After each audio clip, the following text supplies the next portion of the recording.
If you're even somewhat into PC gaming in the 90s, and I think you'd agree that there were two largely defining moments for shooting games that decade. In 1993 when id Software released Doom, and then again in 1998 when Valve Software released Half-Life. Half-Life is one of the most influential and groundbreaking FPS games ever made, and it's a game that is still being played to this day, with an assortment of mods and spin-offs still populated with huge fan bases. But does it still all stand up 15 odd years later? So in Half-Life, you take on the role of Gordon Freeman, just your typical theoretical physicist, working in the fictional Black Mesa research facility. It's a normal day for Gordon up until a routine experiment goes horribly wrong, and a portal to an alien world is opened up, unleashing swarms of nasties into the facility. Protected by his hazardous environment suit, or HEV for short, he begins a long journey fighting all manner of aliens and hostile soldiers. Along the way, Gordon can also be aided by members of the science and security team. Sometimes these guys are even essential to progression as they're needed to unlock security doors and so forth.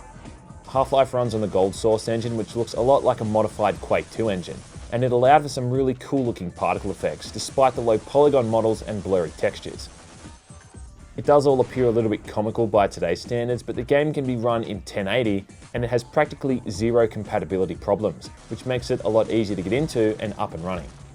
To be honest though, the visuals are really the least polished aspect of the game. What garners the most focus is the narrative. Now, in all honesty, the story is nothing groundbreaking, and it never really was in the first place.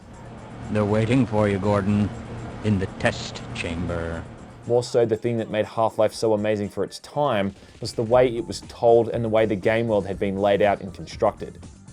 Gone were the days of floating guns, ammo, and health boxes, and everything you found in the game world was put there in a way that felt a lot more realistic. Guns were kept in storage rooms, for instance, and health or battery packs found in crates or on shelves. All of the weapons were consistent with the theme and setting, save for a few energy-type guns you get late in the game. You know, pistols, machine guns, and grenades. Everything had its purpose, and even the weakest of weapons still had a use. The progression through the game also felt a lot more believable. It wasn't just a matter of finding a blue key card and clicking the exit button. You were always constantly on the move through the Black Mesa facility as you moved from area to area.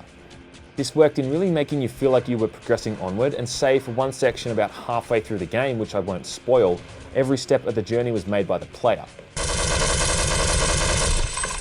Gordon doesn't say a word the entire time as a means of increasing the immersion, which was a bit of a contrast after we'd just played games with protagonists like Lo Wang and Duke Nukem.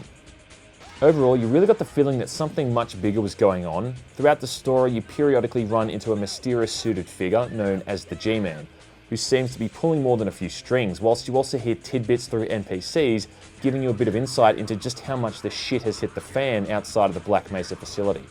It's not in-your-face storytelling, but people paying attention will get a lot out of it. No one had ever done something like this before in a shooting game, and it was really unique for the time. And this style and pacing of the narrative and the constant shift in gameplay is really what kept the single player from being so monotonous. I mean, initially the game is akin to survival horror, where you've only got Gordon's iconic crowbar and a measly pistol at your disposal. At this point, you're often better off avoiding enemies entirely than taking them head on. Then about a quarter or so into the game, you encounter other human enemies in the form of soldiers sent into the facility to clean things up. By now you've got an MP5 machine gun, a shotgun, and a few grenades to play around with, and the game becomes much more action orientated. When you're up against these guys, you'll end up taking part in some pretty hectic gunfights for a period before the game switches pace again and focuses more on exploration, platforming, and some puzzle solving. One of the game's larger levels even puts you on a motorized rail cart as you explore a huge network of tunnels, all filled with bad guys waiting around every single corner. It's great fun to play, even if it does drag on a little bit too long for its own good. Another section also has you bringing back the power to a furnace to get rid of a particularly nasty alien growth that's blocking your way forward. Great design, but again, it does drag on a bit too long. Mostly though, it's brilliant stuff and most of it still holds up. Once you reach the third quarter mark for the campaign, it's pretty much just non-stop action all the way until the final boss. Some of the outdoor levels where you're dodging the military at every turn, avoiding combat choppers and moving from gunfight to gunfight are the absolute apex of FPS level design. By this point, you've got your hands on every single weapon in the game, and it's almost like a combat sandbox, letting you entirely choose how you want to handle each encounter. But do you really want to see another reviewer just talking about how amazing Half-Life is? No, I didn't think so. It's true the game is amazing for the most part, but it does have its fair share of faults. For starters, the shooting, it ain't all that great. Against the alien enemies, it's fine. As long as you can break their line of sight, you can avoid taking too much damage. It's just that fighting the human enemies kinda sucks. Like a lot of games from that time, the AI's been put together in a way that means literally every single bullet they fire will hit you, and fast or strategic movements on your part won't do a damn thing.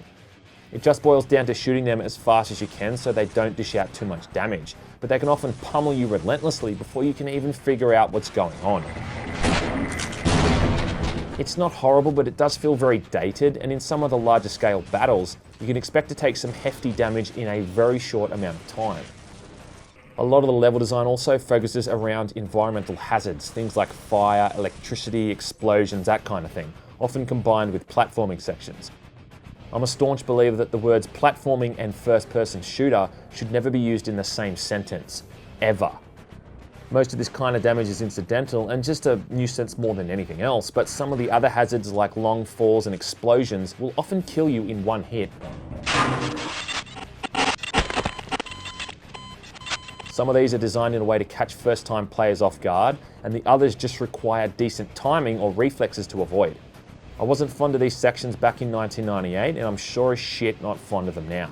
Let me just say thank God for quick saves.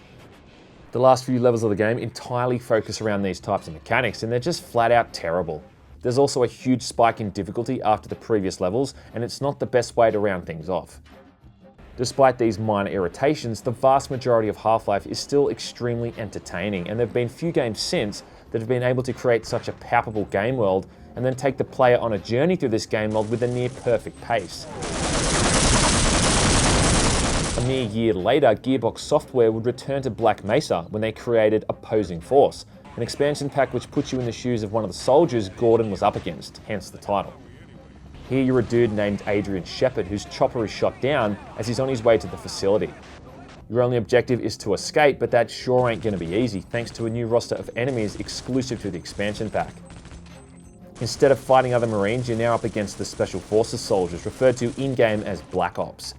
You've also got to contend with new alien enemies in the form of a species called Race X. Now, most of these new enemies are real dickheads, dealing out serious damage and also being able to take it as well. The worst are the shock troopers, who fire quick-moving electrical blasts that take off huge chunks of health a hit. This is one game I don't feel bad for playing on the easiest difficulty. Shepard also has access to some new weapons as well, like an MG249 machine gun, which is basically like a heavier version of the MP5, as well as a sniper rifle, Desert Eagle, and a shock rifle, which is the very same weapon used by the shock troopers. Overall, these new weapons are well designed, effective, and fun to use, with the machine gun proving the most useful in the long run. Along the way, you also run into your fellow Marine buddies also stranded in the facility, and the concept is that you can get these guys to follow you around and help in gunfights. It's a shame that their AI is really crappy, and half the time if they don't get killed by the first enemy you run into, then they either kill themselves or just get stuck in doorways. It's not Daikatana bad, but it's not going to win any awards either, and they're generally just dumb as dog shit. Let's go, though when they do their job, it's great fun, even if it is really rare. Overall though, this is pretty damn fun, and arguably one of, if not the best expansion packs for any FPS game ever made. Well, the pilot thought we were heading to your mother's house. So far this all looks familiar. Yeah, that's real cute, Jack. It's not quite as long as Half-Life, probably about half the length all up, but it is fun and intense, and there's enough fan service and nods to the original game to keep you hooked throughout.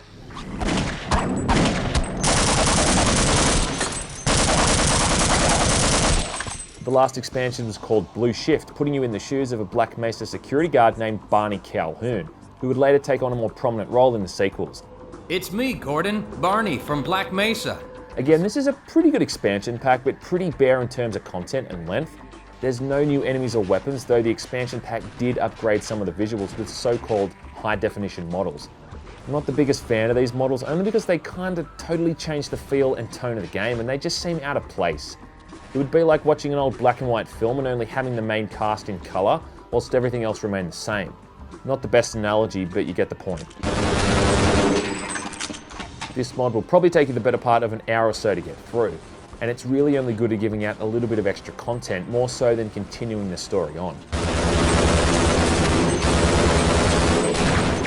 Even if you chose to avoid these expansion packs, which I've just got to ask why you would, Half-Life still has a lot to offer.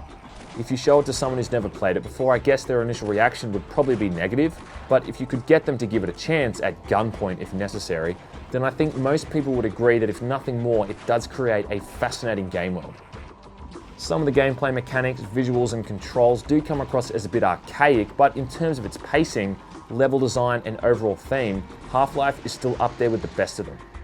And if you are one of the few who hasn't ever gotten their hands on this game, then you really owe it to yourself to do so.